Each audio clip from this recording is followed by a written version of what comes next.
दोस्तों, हमारे मस्तिष्क में दो प्रकार के घोड़े होते हैं। एक घोड़ा होता है पॉजिटिव और एक घोड़ा होता है निगेटिव। जिस घोड़े को हम ज़्यादा खुराक देंगे वही घोड़ा ताकतवर और मजबूत होता चला जाएगा। जो वर्तमान समय चल रहा है वह थोड़ा तनाव भरा चल रहा है। ये मेरे और आपके लिए नहीं, सभी के लिए तनाव भरा माहौल है। तो ऐसे समय में आपको क्या करना है, निरंतर पॉजिटिव थिंक बनाए रखनी है, पॉजिटिव विचार सोचने हैं और पॉजिटिव माहौल बनाए रखना है। भय से दूर रहना है। आधे से ज़्यादा लोग भय से ग्रस्त हैं, डर रहे हैं न्यूज़ के माध्यम से, अफवाहों के माध्यम से, तो इन पर कतई ध्यान नहीं देना है। हाय गाइस, मैं धर्मेमल आप सभी का एक बार फिर से स्वागत करता हूँ। आज की अपनी वीडियो में हम बात करेंगे टॉमस हॉब्स के बारे में। अभी हम पश्चिमी विचारकों को पढ़ रहे हैं, वेस्टर्न थिंकर को पढ़ रहे हैं, जिसमें हम पहले पढ़ चुके हैं प्लेटो, अरस्तु, मैकियावेली। तो 3-4 विचारक हम पहले पढ़ चुके हैं, जो कि टीजीटी, पीजीटी और यूजीसी नेट के लिए काफ़ी अति महत्वपूर्ण। प्रत्येक विचारक में से एक एक क्वेश्चन पूछ लिया जाता है। तो आज हम पढ़ेंगे टॉमस हॉब्स को। तो टॉमस हॉब्स का जो प्रारंभिक जीवन था वहाँ से स्टार्ट करेंगे, कहाँ इनका जन्म हुआ। तो टॉमस हॉब्स का जो जन्म हुआ, इनका जो जन्म हुआ वह हुआ था इंग्लैंड में।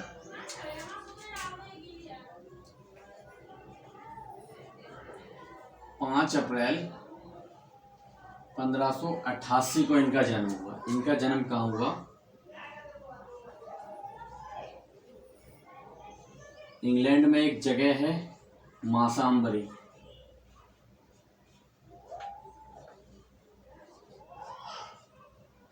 इंग्लैंड में एक जगह है मासाम्बरी। तो मासाम्बरी में इनका जन्म हुआ। इनके जो पिताजी थे वह एक पदारी के यहाँ क्या थे, नियुक्त थे। पदारी के यहाँ कह सकते हैं नियुक्त थे। तो इनका जो लालन पालन पोषण जो हुआ वह एक अच्छे तरीके से, कह सकते हैं धनी परिवार में बहुत अच्छे तरीके से हुआ। तो ये तो इनका जन्म था, जन्म हुआ इंग्लैंड में। अब मासाम्बरी की बात कर लेते हैं। एक विचारक हुए हैं, थिंकर हुए हैं, उन्होंने जो टॉमस हॉब्स है मासाम्बरी का दैत्य तक कहा है। किसको? टॉमस हॉब्स को मासाम्बरी का दैत्य है टॉमस हॉब्स। इस कहे जाने का क्या कारण है? क्योंकि जो टॉमस हॉब्स थे उनका जो जन्म था माँ के पेट में 2 माह पहले ही हो चुका था। कह सकते हैं कि 9 माह का बच्चा होता है तो 2 महीने पहले इनकी क्या थी, डिलीवरी हो चुकी थी। तो इसलिए इन्हें क्या कहा गया, मासाम्बरी का दैत्य कहा गया। दैत्य कह सकते हैं यानी दानव, शैतान की उपाधि दी एक विचारक हुए बाउले ने। अब जब इनका जन्म हुआ तो जो मासाम्बरी जगह है वहां पर क्या चल रहा था, संघर्ष चल रहा था। अब संघर्ष किसमें चल रहा था?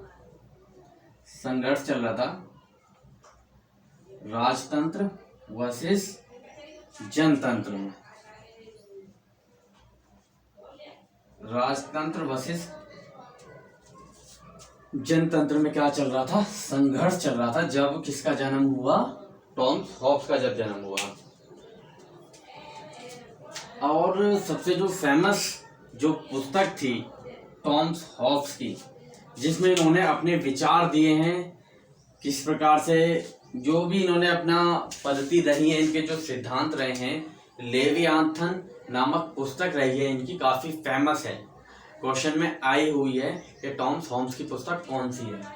तो लेवियाथन,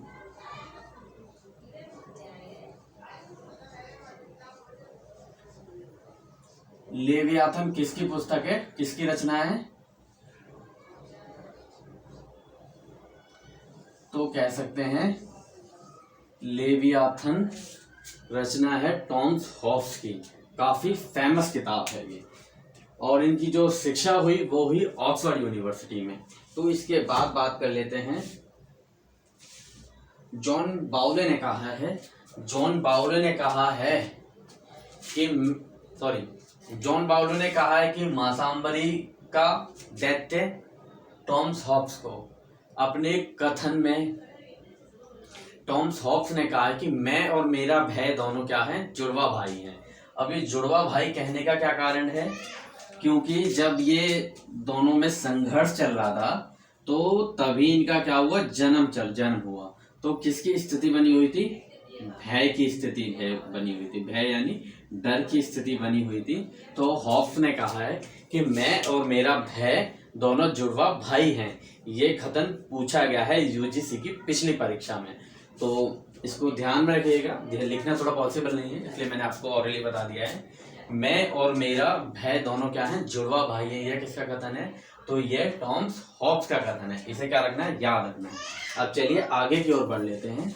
ये तो था इनका प्रारंभिक जीवन।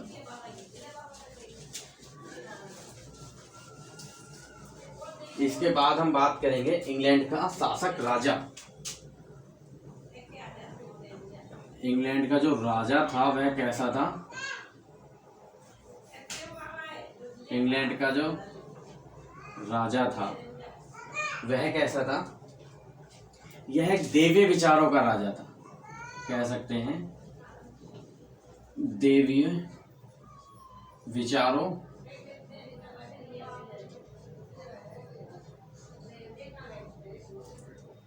देवी विचारों का समर्थक था, कह सकते हैं। ये राजा कैसे विचारों का समर्थक था, तो यह देवी विचारों का समर्थक था। यह राजा संसद की बात नहीं मानता था। क्या था, संसद की बात को नहीं मानता था, उसकी बातों को क्या कर देता था, अस्वीकार कर देता था। इस कारण वहां पे क्या हुआ, वहां की जो जनता थी उनमें क्या हुई, तनाव की स्थिति बन गई। जो राजा था वह दैवी विचारों का था और यह संसद के विचारों को नकार देता था, कह सकते हैं उनके विचारों को मानता नहीं था। इसके बाद आगे चलते हैं। इस कारण वहां क्या था, तनाव की स्थिति बन गई थी। दूसरा राजा हुआ इसके बाद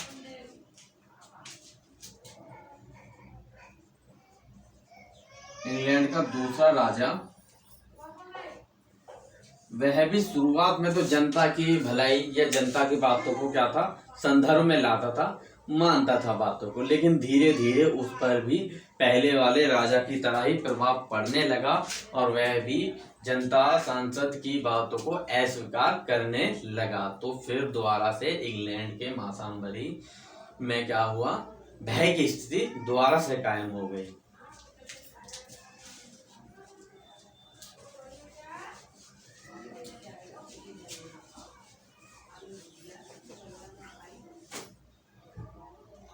जब दूसरा राजा हुआ 1629 ईस्वी में, 1629 ईस्वी में संसद को क्या था, संसद को भंग कर दिया गया और जो वहां की जनता थी वहां की दो गुटों में बढ़ चुकी, दो भागों में बढ़ गई। एक गुट राजा के साथ था और दूसरा गुट राजा के विपक्ष था। ये कब हुआ, 1629 में जब संसद को भंग कर दिया गया और उसके बाद 1640 में दोबारा से बुलाया गया। 1640 में जब दोबारा से बुलाया गया तो वहां की जो जनता थी वो दो पार्टों में बढ़ चुकी थी, एक राजा के समर्थन में थी, एक राजा के विपक्ष में थी। तो ये रही राजा की बात। अब आगे की ओर चलते हैं। गृह युद्ध, गृह युद्ध ये आया हुआ है परीक्षा में। गृह युद्ध का दौर कह सकते हैं। ये कब हुआ गृह युद्ध, 1629 ईस्वी में क्या हुआ, गृह युद्ध हुआ। अब इसका जो गृह युद्ध की जो समाप्ति हुई वो हुई किसके द्वारा, ये गृह युद्ध का कह सकते हैं जो अंत हुआ चार्ल्स प्रथम की फांसी के बाद हुआ। जो प्रथम राजा थे जहां पे तनाव की स्थिति बन रही थी, तो उसकी फांसी के साथ ही जो गृह युद्ध था वो क्या था, समाप्त हो गया। गृह युद्ध कब चल रहा था, 1629 में। कौन थे दूसरे पहले राजा, चार्ल्स प्रथम कह सकते हैं। चार्ल्स प्रथम की फांसी फांसी पर गृह युद्ध समाप्त हो गया था। तो कब समाप्त हुआ गृह युद्ध? चार्ल्स प्रथम की फांसी पर गृह युद्ध था जो है समाप्त हो चुका था। इसके बाद आगे की ओर बढ़ते हैं। चार्ल्स प्रथम के परिवार ने फ्रांस में शरण ले ली थी। कहाँ पर शरण ले ली थी? चार्ल्स प्रथम के जो परिवार था उसने फ्रांस में शरण ले ली थी। फ्रांस में शरण लेने के बाद उनके साथ ही टॉमस हॉब्स भी फ्रांस में जा बसे। अब उसके बाद क्या हुआ? जो चार्ल्स प्रथम का बेटा था चार्ल्स सेकंड, इसी के साथ हॉब्स भी थे। कहाँ पे? फ्रांस में। चार्ल्स प्रथम का जो बेटा था चार्ल्स सेकंड या चार्ल्स दूसरा कह सकते हैं, तो उनके साथ टॉमस हॉब्स भी कहाँ जा बसे? वह भी फ्रांस में जा बसे। उसके बाद चार्ल्स द्वितीय था वह द्वारा से कहाँ पे आया? चार्ल्स जो द्वितीय था कह सकते हैं, प्रथम राजा का जो बेटा था चार्ल्स द्वितीय,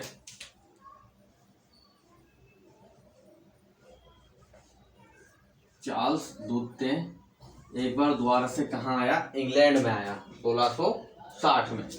कब आया ये? 1660 में दोबारा इंग्लैंड में सत्ता स्थापित करी। इसने सत्ता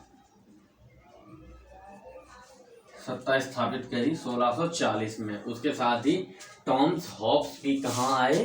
द्वारा से इंग्लैंड में आए। और टॉमस हॉब्स का जो राजनीतिक जीवन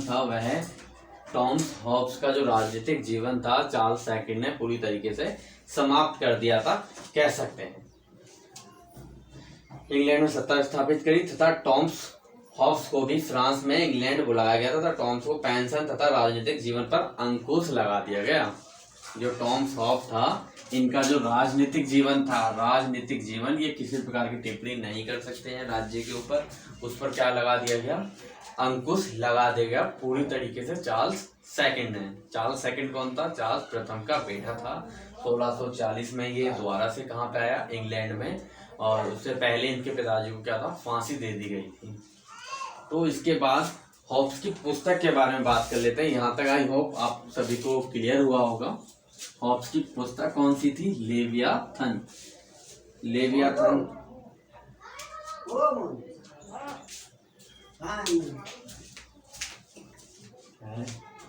वो पता पड़ेगा नहीं, क्यों? चलो आ रहा हूँ।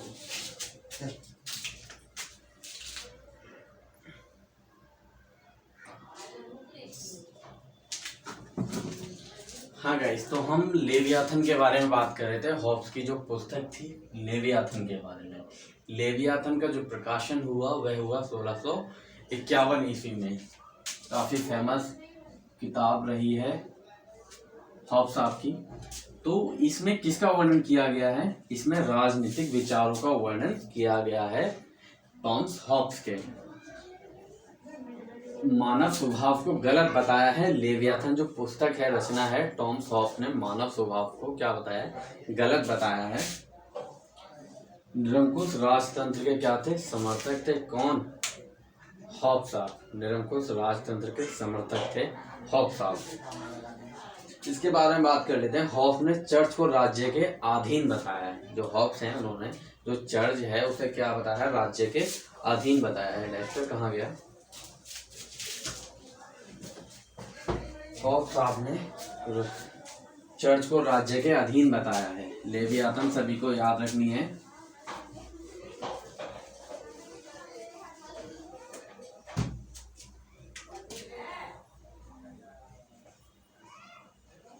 चर्च को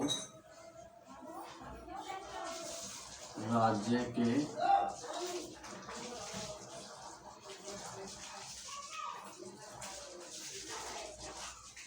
अधीन बताया है। किसने? टॉमस हॉब्स ने जो चर्च है, चर्च को क्या बताया? राज्य के अधीन बताया है। चर्च की राजनीतिक धर्मनिरपेक्ष व्याख्या जो की है वह किसने की है? टॉमस हॉब्स ने।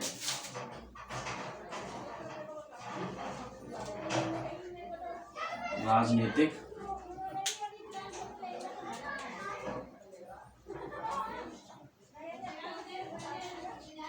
धर्मनिरपेक्ष व्याख्या की है वह किसने की है? टॉमस हॉब्स ने की है। इसके बाद ही मनुष्य को सुखों की प्राप्ति एवं दुखों को वीरती चाहता है, लेकिन सुख तो चाहता है मनुष्य, दुख नहीं चाहता है, ऐसा कहा है टॉमस हॉब्स ने। उपयोगितावाद का पूर्व सूचक कहलाया है हॉब्स साहब को। उपयोगितावाद है उसका जो सूचक या कह सकते हैं जनक कहा गया है वह कहा गया टॉमस हॉब्स साहब को। अब जो मध्यकाल का समय था, मध्यकाल दोस्तों कब से कब तक था? मध्यकाल 300 ईस्वी से लेकर 1300 ईस्वी का जो समय था, इसमें किसका बोलबाला था? धर्म का बोलबाला था। इस काल में किसका बोलबाला था? धर्म का बोलबाला था इस काल में। धर्म का बोलबाले के साथ साथ इसमें क्या था? जो चर्च था वह किससे ऊपर था? राज्य से ऊपर था। सामने भी लिखा हुआ है जैसा कि जो चर्च है वह राज्य से ऊपर है, क्योंकि इस काल में किसका बोलबाला था? धर्म का बोलबाला था। जो हॉब्स हैं वह गैलियो के जो सिद्धांत हैं उससे क्या थे? प्रभावित थे। गैलियो के सिद्धांत थे हॉब्स साहब काफी ज्यादा प्रभावित थे तथा गैलियो का समर्थक था। मनुष्य को पदार्थ माना है। मनुष्य को क्या माना है? पदार्थ माना है। जो हॉब्स के राजनीतिक जो विचार थे वह कहाँ पर थे? उनकी लेवियाथन पुस्तक में। वीडियो काफ़ी बड़ी होती जा रही है, तो जो लेवियाथन पुस्तक है उसमें क्या बताया है हॉब्स साहब ने? शैतान की आत्मा कहा है। कैलेंडर एक विचारक रहे हैं, उन्होंने किसको? लेवियाथन को। शैतान कौन था? दैत्य कसाम्बरी का दैत्य कौन था? हॉब्स साहब थे। तो एक कैलेंडर एक विचारक हुए हैं, उन्होंने क्या कहा है?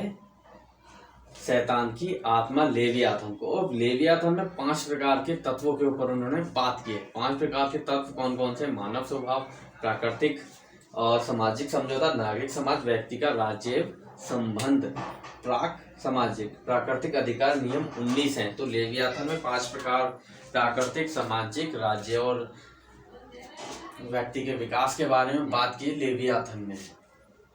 तो वीडियो काफ़ी लंबी हो जाएगी, इसका आपको मैं PDF और नोट्स भी उपलब्ध करा दूंगा। आप टेलीग्राम चैनल से जुड़ सकते हैं। साथ ही साथ आप कमेंट्स में अपना मुझे डिस्क्रिप्शन बॉक्स में मैं आपको इसका PDF मुहैया करा दूंगा, जो सारा आपने आज पढ़ा है टॉमस हॉब्स के बारे में। तो जब तक के लिए लाइक और सब्सक्राइब करना ना भूलें। धन्यवाद। सेफ रहें, सुरक्षित रहें। धन्यवाद।